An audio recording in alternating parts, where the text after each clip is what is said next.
Shalom, selamat hari Minggu. Salam sejahtera bagimu Amanginang dan keluarga. Sabda Tuhan di minggu hari ini tentang penantian Advent yang pertama. Kita berdoa. Damai sejahtera Allah yang melampaui segala akal memelihara hati dan pikiranmu dalam Kristus Yesus Tuhan kita. Amin.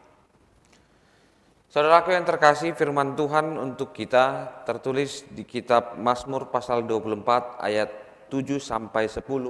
Dengarlah sabda Tuhan.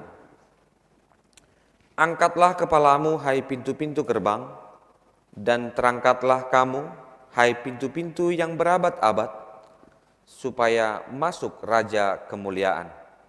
Siapakah itu Raja Kemuliaan? Tuhan jaya dan perkasa. Tuhan perkasa dalam peperangan.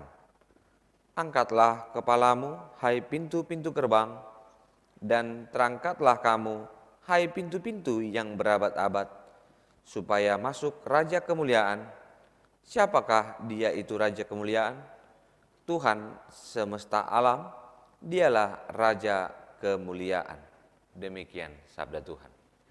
Saudaraku yang terkasih, di minggu Advent mengingatkan kita tentang kedatangan.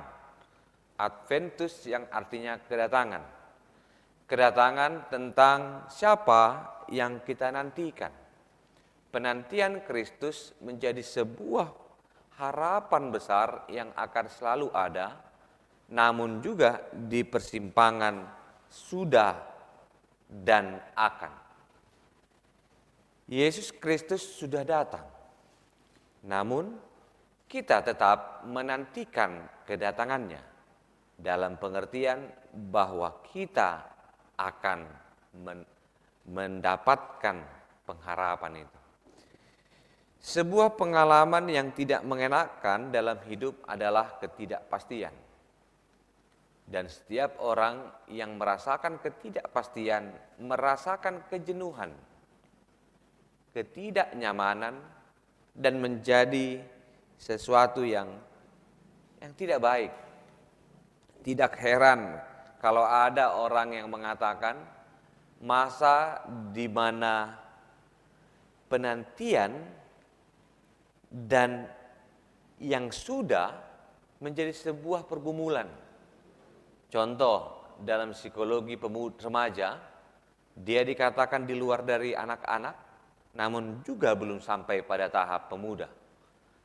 Mengalami sebuah pubertas yang bertolak belakang dan memulai sebuah perubahan. Hal yang samalah kita hadapi dalam minggu-minggu Advent, di mana Allah sudah mengutus Yesus Kristus, namun kita tetap menanti yang akan datang. Tuhan Yesus Kristus yang begitu dekat denganmu menjadi sebuah harapan besar, bahwa Advent sangat kita butuhkan untuk memberi kekuatan baru, memberikan semangat baru, bahkan memberikan sebuah kemenangan. Firman Tuhan dalam Mazmur 24 ayat 7 sampai 10, kedatangan Raja Kemuliaan dalam bait Allah, sebuah tradisi dalam orang Yahudi di mana firman Tuhan dibacakan yang dianggap sebagai bagian dari votum bahwa Allah datang dalam ibadah, dan keberadaan itu adalah pasti. Iman menggerakkan bahwa ketika votum dibacakan, ketika dalam pembukaan doa itu disampaikan, dan inilah menjadi sebuah kerinduan dalam kepastian iman bahwa Allah datang di tengah-tengah bangsa Israel. Dan hal yang sama juga terjadi ketika dalam perayaan raya, di mana tabut perjanjian yang disampaikan dalam bait suci, dan akan juga dibacakan ini. Siapakah itu Raja Kemuliaan? Tuhan jaya dan perkasa. Tuhan perkasa dalam peperangan. Ini terus dibacakan sebagai sebuah tradisi iman bahwa penantian untuk kedatangan Mesias, kedatangan penyelamat, penolong yang memerdekakan itu. Dirayakan dengan simbol hadirnya tabut perjanjian.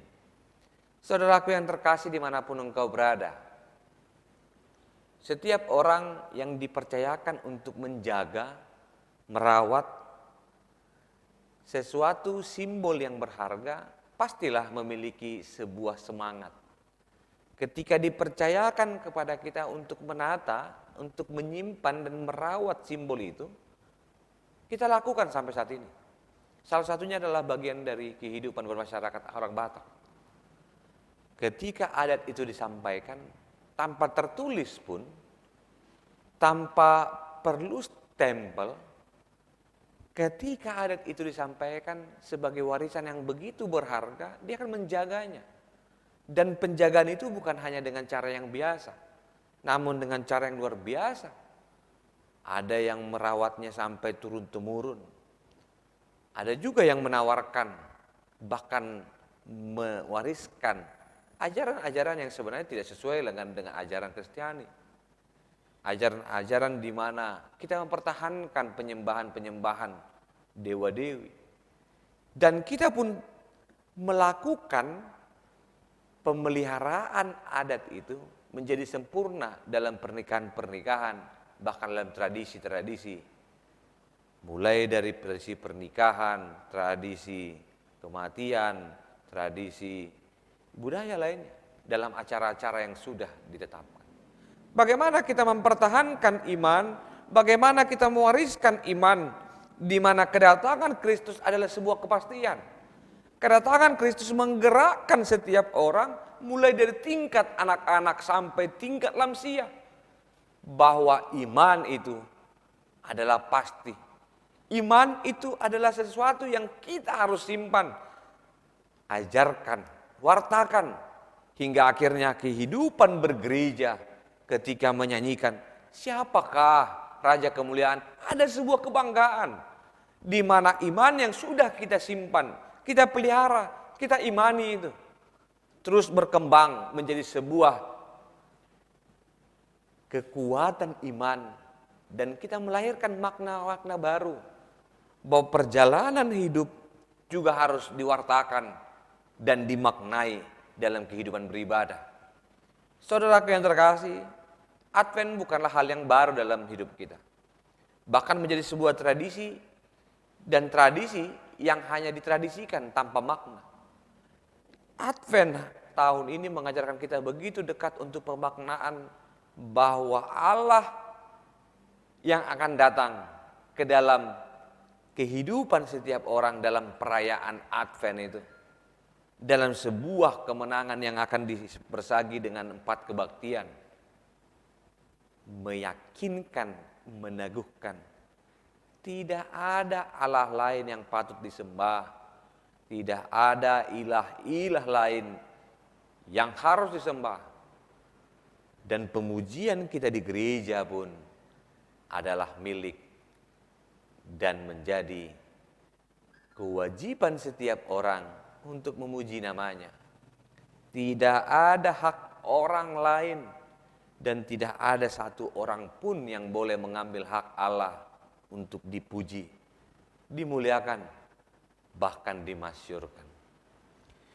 Di bagian yang kedua, kita teringat dengan sebuah kepastian iman, meyakinkan bahwa apapun pergumulanmu hari ini, baik itu dalam kondisi bangsa dan negara di mana imbas dari COVID-19 masih bertahan, dan kita masih menanti bagaimana obat antivirus yang sedang diperbaiki, yang sedang terus disempurnakan, boleh menjadi pengharapan kita. Kapan ini Tuhan? Bukan membuat kita semakin jatuh, mengapa Tuhan Engkau membuat COVID ini? Namun pengharapan kita adalah bagaimana Allah terus bekerja, bahkan mempersiapkan orang-orang yang menjadi rekannya, menjadi sahabat untuk memulihkan bangsa dan negara melalui perubahan pola pikir, perubahan cara berpikir, perubahan dalam pertobatan, di mana kehidupan akan kembali kepada Allah, karena kemuliaan hanya milik Allah. Saudaraku yang terkasih dalam Tuhan Yesus Kristus, mungkin engkau saat ini begitu banyak pertanyaan untuk mempertanyakan apa yang terjadi Tuhan dengan kehidupan kami. Apa yang sedang engkau inginkan Tuhan. Bahkan mungkin mengapa seseorang atau keluarga kami harus berduka, sebagaimana dibacakan dalam ujung tahun Huria gerejawi minggu lalu. Bukan menjadi sebuah pertanyaan bagi kita untuk hal-hal yang sifatnya dilematis. Namun bagaimana kita berpikir dan lebih menempatkan iman itu kembali kepada Sang Empunya kemuliaan. Allah rawat kami.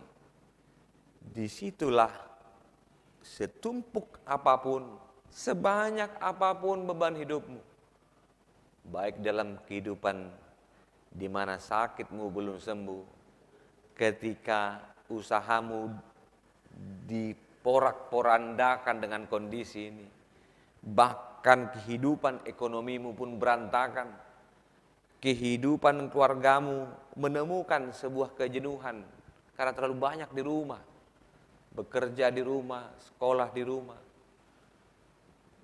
Ketika kita menempatkan rasa yakin dan percaya dalam penantian itu, dan kita berharap bahwa Allah tak pernah meninggalkan dalam kemuliaannya, kita diminta untuk bertahan.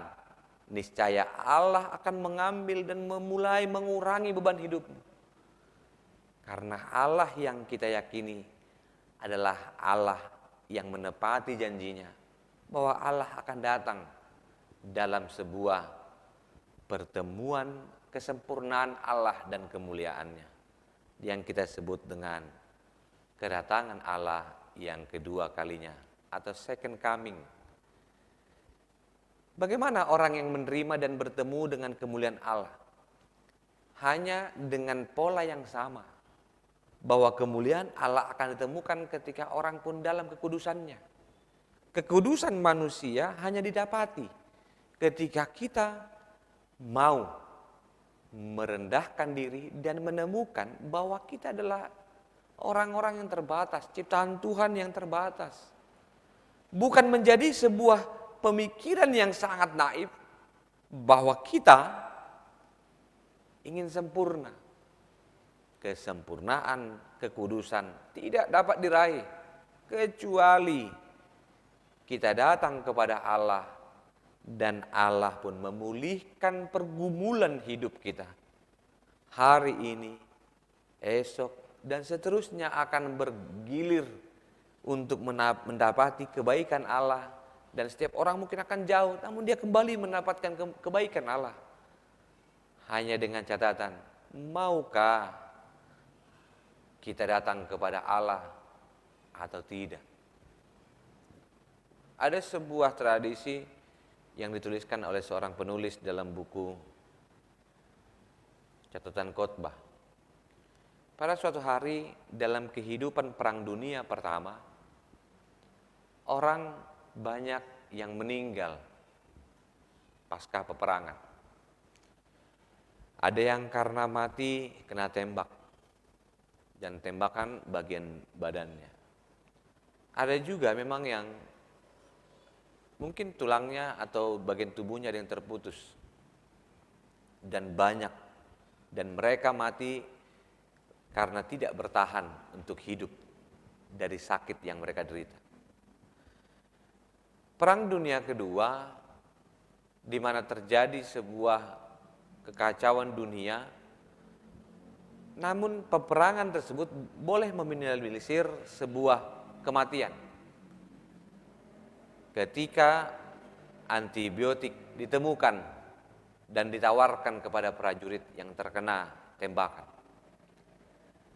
Setiap yang terkena tembakan dirawat dan diberikan antibiotik, dan mereka boleh bertahan sampai akhirnya mendapatkan perawatan, dibawa pulang ke negaranya masing-masing.